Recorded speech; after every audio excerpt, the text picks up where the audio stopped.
So అది ఆ importance మనకి ఎప్పుడు తెలుస్తుంది, మనం ఎక్టోపిక్ ప్రెగ్నెన్సీని ముందే డిటెక్ట్ చేసినప్పుడు. అంటే ఫస్ట్ 3 నెలలు స్కాన్ అవసరం లేదులేండి, ఎందుకు స్కాన్ చేస్తున్నారు, ఇట్లా నన్ను క్వశ్చన్స్ అడుగుతారనమాట పేషెంట్స్.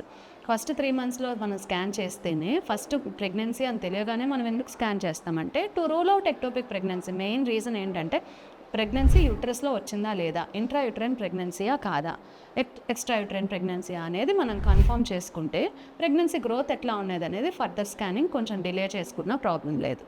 ఆ స్కాన్ ద్వారా ఏంటంటే మనం early identification of ectopic pregnancy జరిగితే ఇట్లా పేషెంట్ ఎమర్జెన్సీలో కొలాప్స్ అయిపోయి బ్లడ్ ట్రాన్స్ఫ్యూషన్ నీడ్ అయ్యే అవకాశం ఉండదు కదండి. అందుకని మనం ప్రెగ్నెన్సీ అని తెలియగానే ఇమీడియట్గా గైనకాలజిస్ట్ని మీట్ అయ్యి ఎక్కడ వచ్చింది ప్రెగ్నెన్సీ, ఏమన్నా మనకి ప్రాబ్లమ్స్ ఉన్నాయా, టెస్ట్ ఏమన్నా చేయించుకోవాలా, ఇవన్నీ మనం ఫస్ట్ టైం మీట్ అయినప్పుడే తెలుసుకుంటే చాలా బెటర్గా ఉంటుంది ప్రెగ్నెన్సీ అనేది. Thank you.